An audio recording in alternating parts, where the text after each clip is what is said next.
Then second one is also making sure that LC know how to plan and execute their project and know the status of it based on the finance status, youth experience, the PD side and PM checklist, and also empower members to taking care of the quality of the project also, like as I mentioned as well. Okay, so we have opening, preparation, closing, and for closing, to review and evaluate the implementation of a project in terms of the operation, people, and finance together, so that we can guide the sustainability of the project as well, so that we can also know, how was your project basically during the RE, and what are the things that you guys should take note also, and the impact report, all those things that we cover under this closing. And then yes, I think yeah, I think EJ can help me to send to the chat. So for this one, because we will go function per function, right? As I mentioned during the agenda. So in case you suddenly have any questions, have any concern, any doubts, right? Directly put down your questions under this spreadsheet. We have created one tab under this spreadsheet. So just put down your, your LC, and then also what is the question, and then to which function also. Okay, to fasten up the process a bit. Cool. Yes, so I think we can also, we can directly go to the next topic already, which is the functional criteria. And firstly, we have IGV, incoming global volunteers, and I will pass it to Yijie. Yeah, I will mute myself. Okay, thanks, Galik, for that. Okay, so yeah, so basically for IGV, right? So basically we'll look into the project quality itself, especially in terms of the execution in realization. So yeah, I can go to the next. All right, so basically why are we having closing audit for IGV part? Basically is to ensure the project implementation and also the SDG alignment in delivering quality experience for our volunteers and also the impact for our beneficiary, whoever engaged in our projects. Okay, yep, go to the next. All right, so here are the functional criteria. Just to take note, we have more latest and recent criteria compared to last time closing audit. So basically, as usual, you have to update fully your DMF as well. And the second part is actually we will have a new project review feature, which means this new feature, right, will be added in the DMF template, which LC will later on you will need to duplicate into your current DMF and current existing DMF. And yeah, good news to everyone, we no longer have project report already, because I think project report itself, we have added the feature from project report into a DMF, so that it's also to reduce the part that you guys need to generate report at the same time you can utilize a DMF to document it properly lah. And then so kindly ensure that the new feature is being added into DMF. Okay, so this is the new criteria. So take note, everyone. Okay, we no longer have project report anymore. Okay, you can celebrate yourself. And then also, as usual, LVV status, all these things have to update. LVV status here means that realization to complete, all these things you need to update. And then LVV standards and proof is fulfilled and completely updated. So we have the latest proof collection SOP as well. So make sure that you go through the previous L&D regarding proof collection, okay? Because we also change the way that how we collect the proof, make it more simple and systematic as well. Okay, can go to the next. So the fifth criteria will be IYE planning. So definitely in all of your projects, you must have IYE, right? So actually from 1.0 and 2.0 already completed. Let's say if you already passed preparation and also opening audit. So 3.0 is the part that where you will do debriefing, review your IYE. So make sure that you complete it and then completed your IYE report as well, which I will brief you later on in our consultancy space. And then also we will have a realization to complete conversion rate have to hit more than 85%, because this is the benchmark for ISA in Malaysia as well. And then the next criteria will be complete implementation plan with actual tracking and implementation until post experience. And then beneficiaries GVA, you have to hit more than 70% GVA as well. Okay, can go to the next.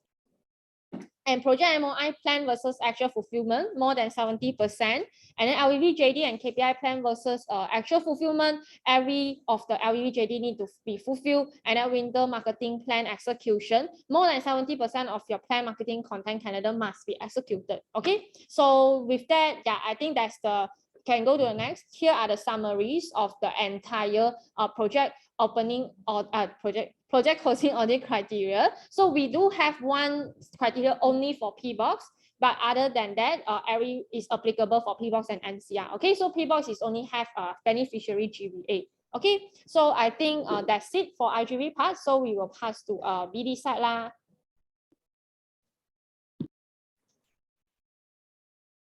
Hi.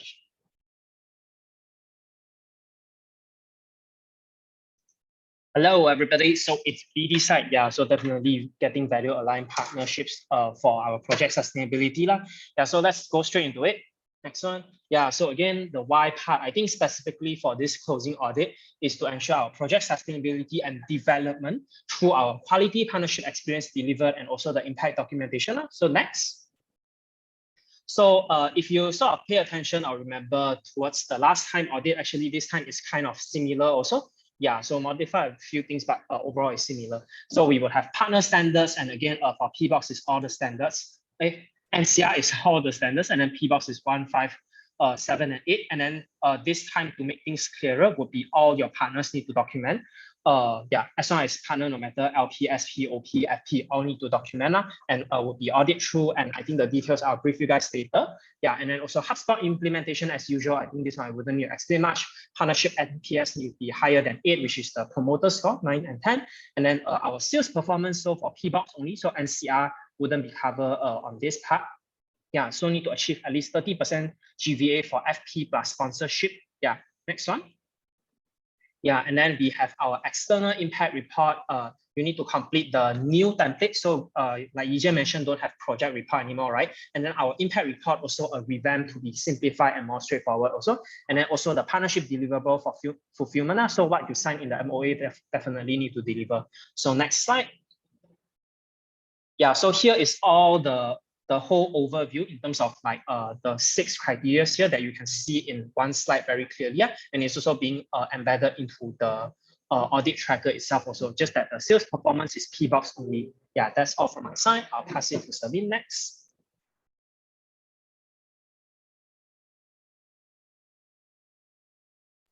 Right, thanks, Eugene. So I think for FL side, very fast, it's just basically we always talk about sustainability, right? So I think over here definitely on why FL is also part of the IGV project audit as well is because next slide.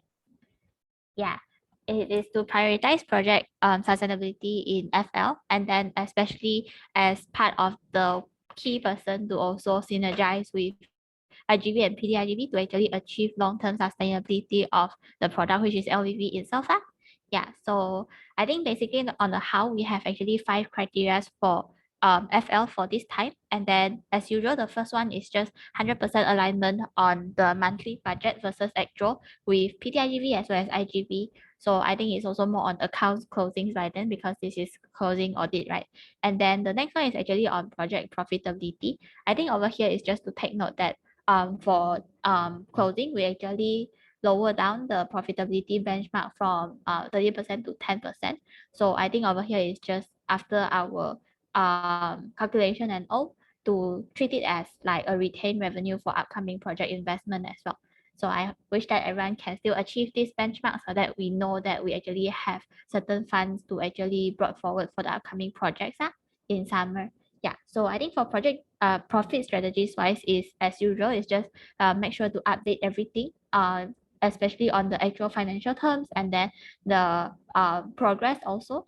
Yeah, so I think over here the requirement is that it will be more than 70% implementation and also more than 50% of GVA on the financial terms itself. Yeah, so for the fourth one is actually on project cash flow, which is to just update all the cash inflow and outflow throughout the project and then ensure that it is 100% aligned with the monthly budget as well.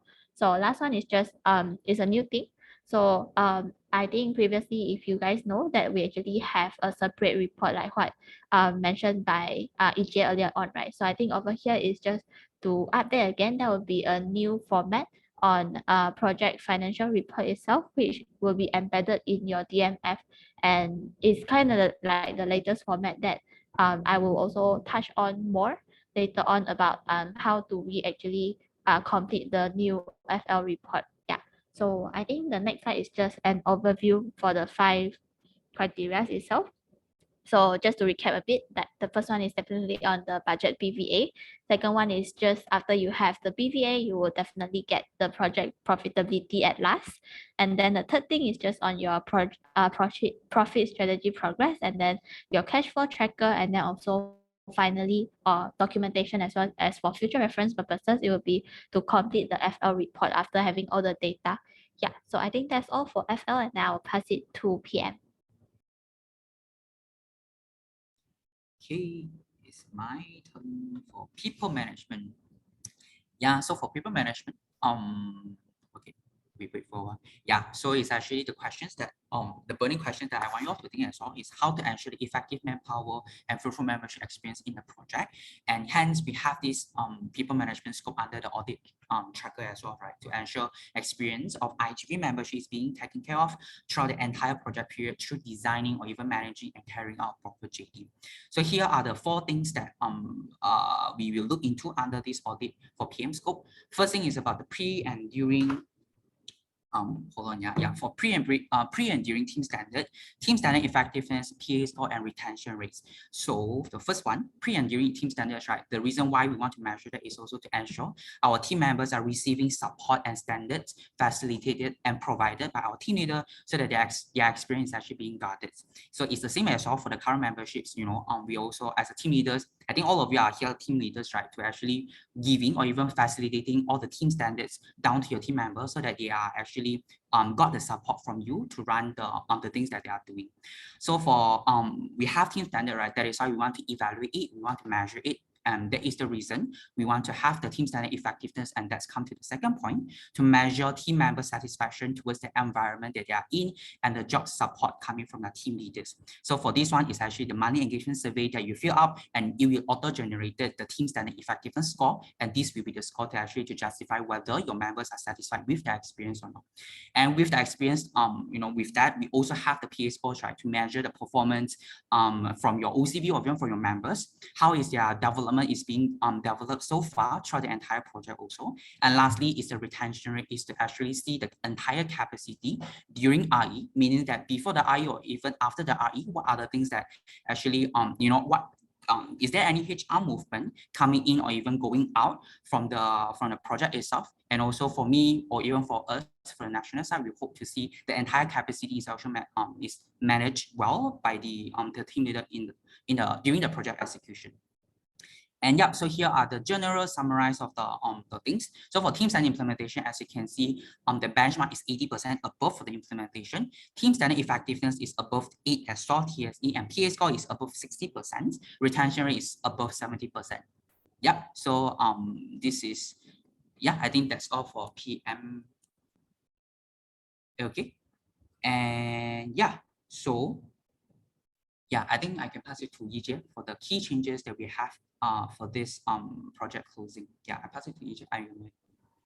Okay, thanks, Garlic. So yeah, so basically the key changes right now, I think I have mentioned clearly as well that we will no longer have internal project report, but do not misunderstood that PD, you will still have external impact report. Okay, the impact report is different. So later on PD side, when you go into consultancy space, Eugene will also brief you guys regarding the external impact report template.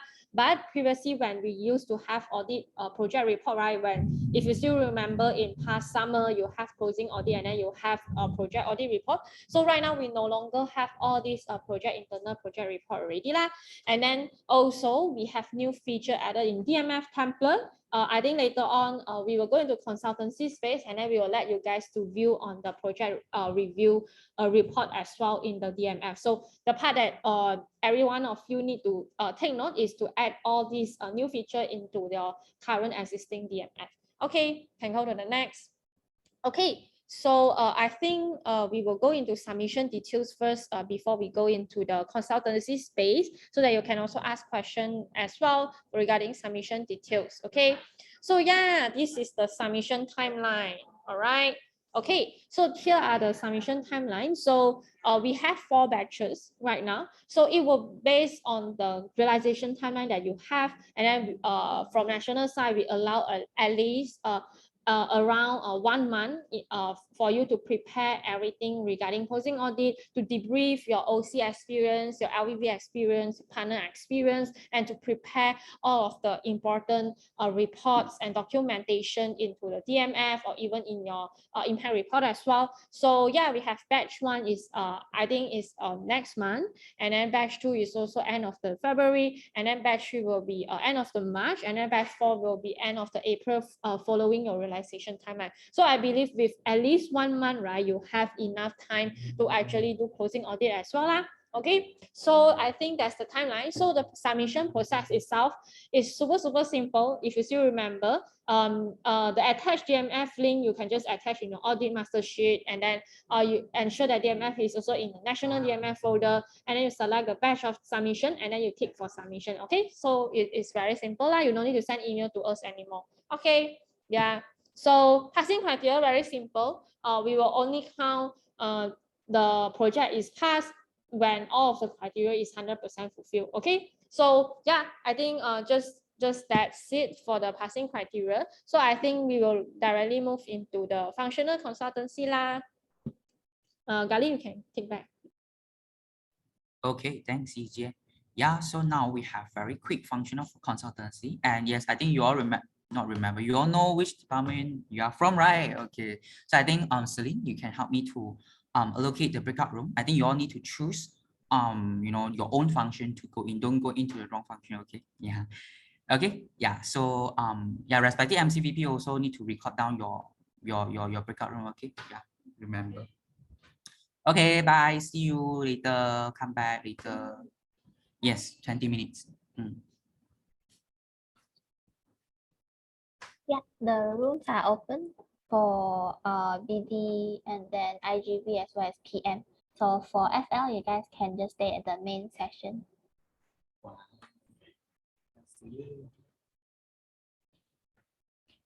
Yeah, okay, while waiting for everyone to kind of just move into the breakout rooms, let me just settle down and then also just to share the screen and hold. Yes. All right.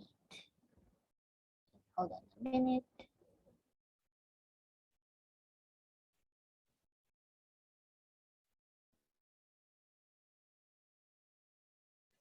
Hello, everybody.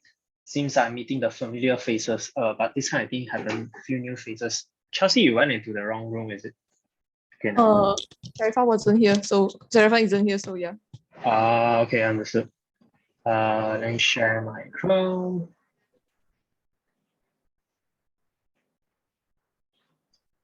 Okay, this one. Let's wait for a few more people because I think this amount is a bit less. Okay, this sound first.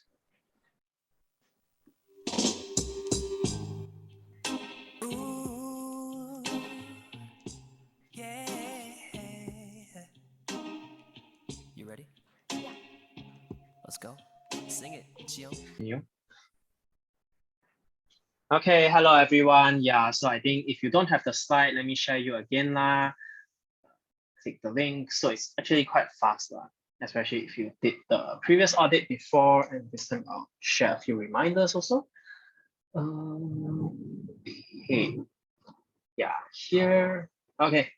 So I'm at slide 33. Yeah. So speaking of partner standards, yeah. So I think you guys are also familiar with partner standards. That you need to fulfill.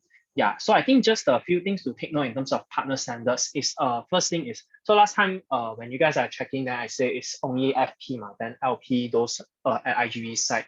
So this time I aligned with EJ already. Then you need to synergy with the IGV in terms of all the LP, SP, OP, the documentations need to consolidate together. But in terms of how you guys consolidate, we'll leave to you guys. Yeah, I think it's just mainly here, the links here, need to share the Isaac view access. Yeah, and then at the same time, also ensure all of those partners are documented at the same project's partner tracker there.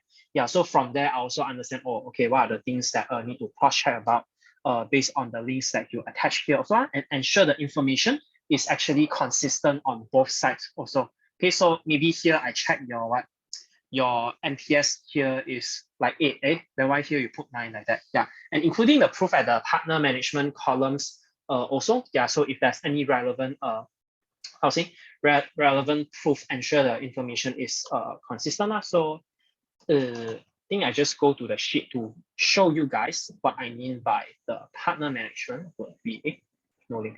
This one. So there's a template here. Okay, partner tracker, right?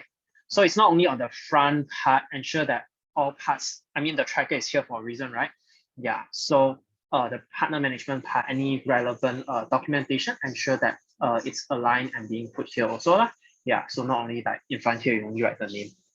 Okay, yeah, I think I also specified the columns. Then next one would be the HubSpot implementation. So also ensure that whatever things, because your, your LC folder or all those things, right, can be a lot, and then sometimes people might, by your successor, might not be able to even find it. But in HubSpot, it's just there. Like no matter what happens, we are paying for HubSpot and we are going to utilize it. So just attach all the relevant things into the HubSpot company there.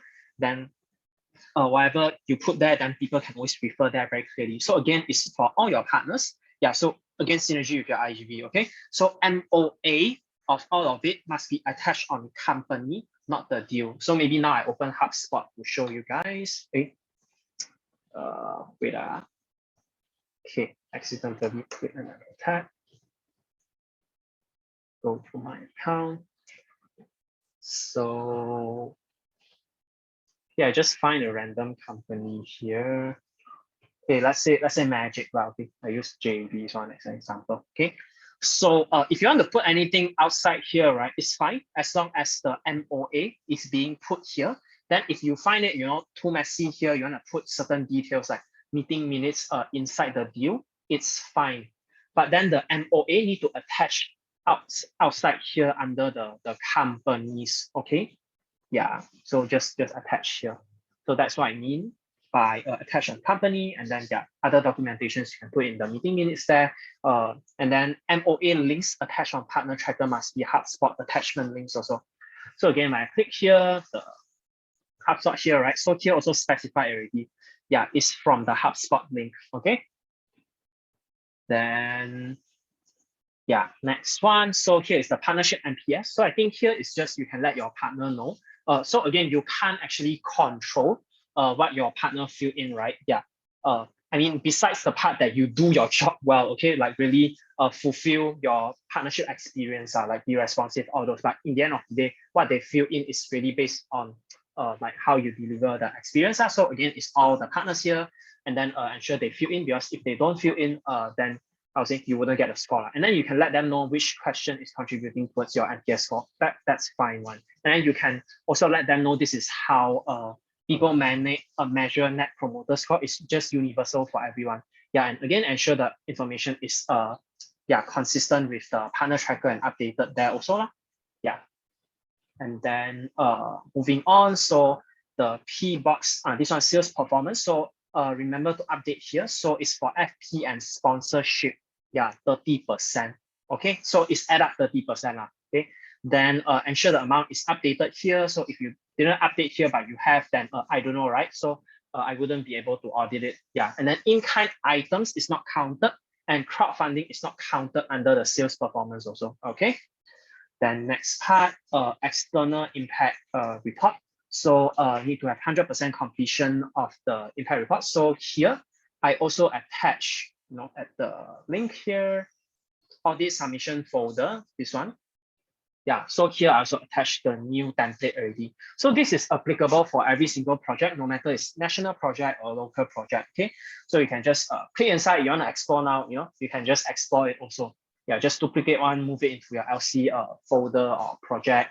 Yeah, then you can, here already built in step by step, actually, in terms of what are the things that you need to put in. But if you are really, you need help, feel free to come and approach me also. So I think here I just wouldn't go too detailed in terms of the impact reporting, and the guidelines is written there already. Yeah, and it's more simplified. So you don't need to document the things that are not necessary in this external impact report also. Okay, and credits to Brandon.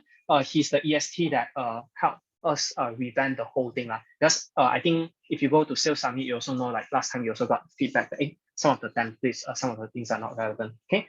And the last one would be your partnership deliverable fulfillment. So this time you don't have the project report, right? So I think here, since we already have this partner tracker, then we just utilize it. Okay. So all your deliverables, you just need to document it here based on Isaac deliverables, partner deliverables, and then one deliverable, one column now. Okay. So it's based on the MOA, whatever that you guys have signed. Okay.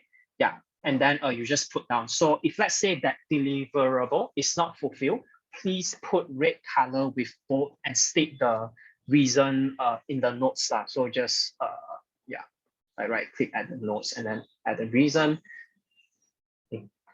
Yeah, so that in the future terms they can understand, why that time promised already but didn't fulfill. Is it that partner wasn't available? Is it that maybe it was too much deliverable set by our side, or maybe this was something that wasn't suitable to execute in the first place? All those things are. So again, and this need to be measurable, but I believe that when you write the MOA, it's already written very properly already, because you also cross-check yourself with your FR, all those things. Yeah, so need to fulfill all our deliverables. I think that's all from my side. Let's see if we have any questions. BD, if we have 2 projects, does the 30% GV achieve counted? Overall, it will count overall.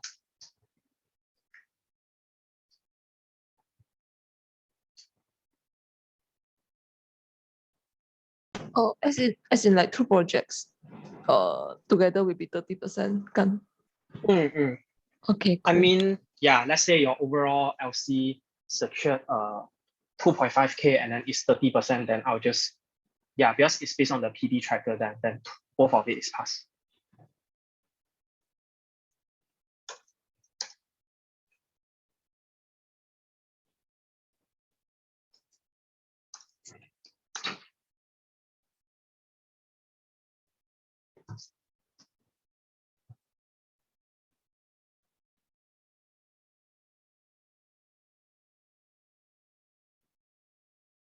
Okay, I don't know, is it we have less people or it's too straightforward?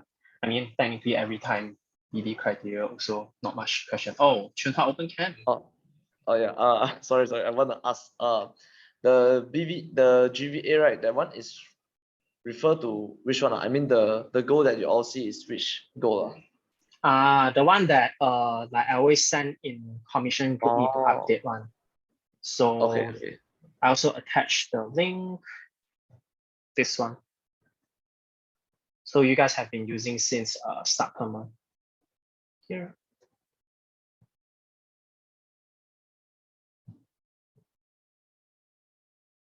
Okay, understand. Thanks, Eugene.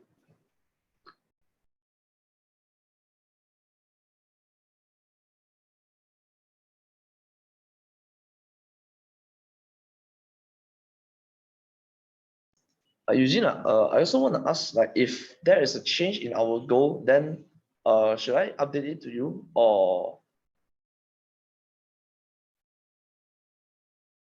Change in goal. That one need to update me. Oh, okay. So that one I straight update in the master sheet, is it? Yeah, but you need to let me know also, because Okay. if you guys still remember, before your winter term, like after LC replanning, you guys also submitted a goal. So the information may not be aligned. Okay, understand. So if got any change, then I'll just inform you, or I just mention you inside the sheet there. Need to like telegram. Oh, okay, can. All right, I'm cool already.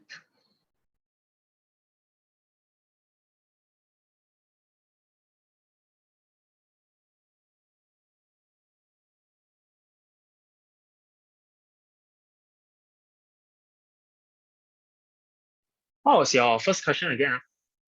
Where's the sheet? Is it? Yeah.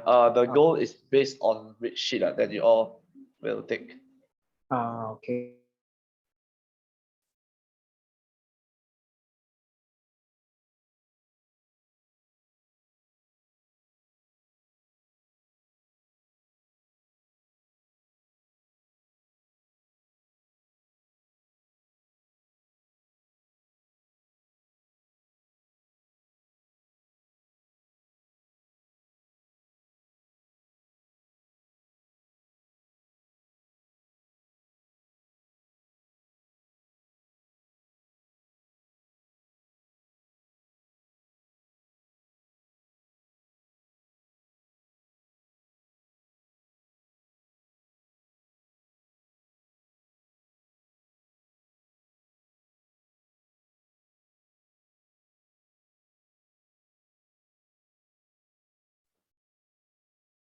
Okay, I think it's probably everyone kind of understand, yeah.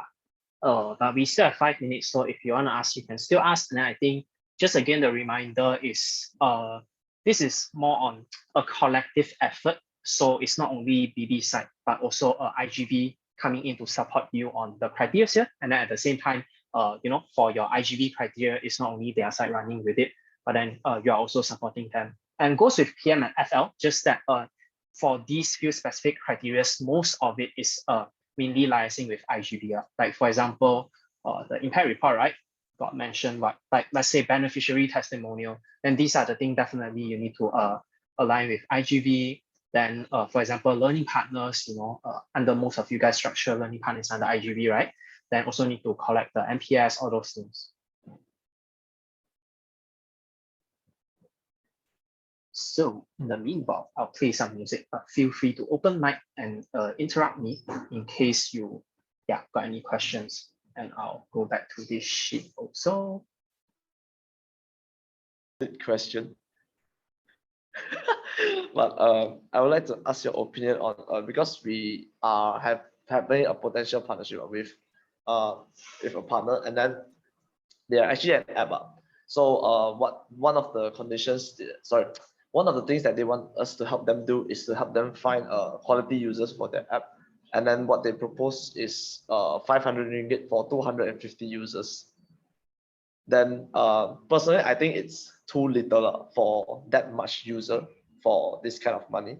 But would like to get some suggestions or advice from you. Like, what do you think is an appropriate amount if they were going to let us find 250 users? I think regarding this discussion, we will cover it when, let's say, you schedule a space with me, or in our recent O2O. I think we are having O2O also, wouldn't be covered in this space. Okay, can. Understand. All right, then I will discuss this with in the O2O. Okay. Thanks, Eugene. Okay. Yeah, I think we have 1 minute left. So if anyone have any more questions, feel free to write down here. Yeah, or you can just directly find me, or you know, chat in the commission group. Yeah, I think you guys always chat there. Yeah, I think later DJ would mention also. I think again, like this time, we kind of simplify a lot of things. Like for example, remove the project impact report, right? The internal one, lah. Yeah, so have a few changes, or like then for IGV side, they also have the project gallery. So remember to support them in terms of collecting the partner engagement video or photos, whatever, to let them document. And it's not only for them, but it's for the whole LC, that in the future, let's say they need any task photos documentation, then they can always utilize it. Same goes with the TFDVD report also. I think later EJ would cover more detail. So I think that's all from my side. See you guys. But maybe let's take a photo. Yeah, open cam. I think we probably have 30 seconds. Hey, open cam. Let me stop recording.